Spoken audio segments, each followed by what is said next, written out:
So ngayong nilinaw na ng Golden State Warriors na aalisin na nila si Kevon Looney sa darating na season.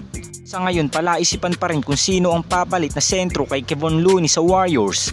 Ngunit nagbigay naman ng ilang suggestion ang mga insider sa Dubs. At ayon nga dito ay bakit nga daw hindi nila pagpilian ng mga dati nilang sentro na papasok na ngayon sa free agency.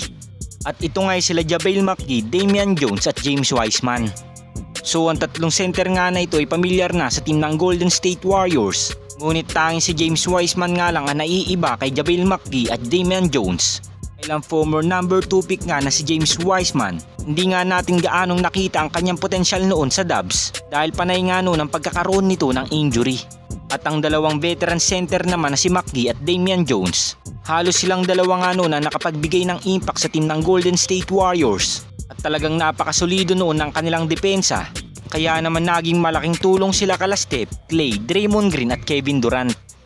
Ganun pa man ngayong gusto ng Warriors na maging contender sila next season, mas nakabubuti nga na si JaVale McGee ang pumalit kay Kevon Looney.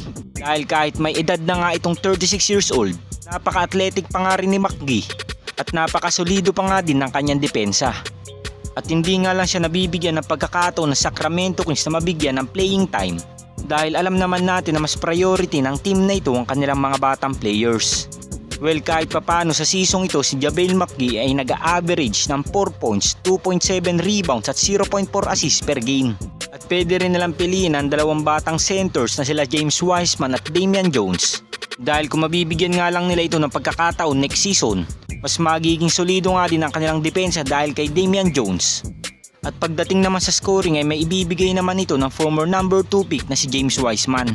Ngunit ang tanging problema nga lang sa dalawang player na ito ay lagi nga itong tinatamaan ng mga injury. Kaya naman mas magandang pag-isipan pa rin ito ng Golden State Warriors. So ito ay mga suggestion lamang ng mga insiders at mga executive at wala pa nga sigurado sa mga rumors na ito. Dahil hindi pa nga rin natin alam kung mag-stick pa rin ang Warriors sa kanilang small ball lineup kahit wala na si Kevon Looney. At nakita naman natin sa mga articles ngayon sa mga iba't ibang news outlet, halos mga guard and forward nga ang pinaplanong kunin ng Warriors front office dahil mas priority nga nilang mabigyan ng katulong si Steph next season.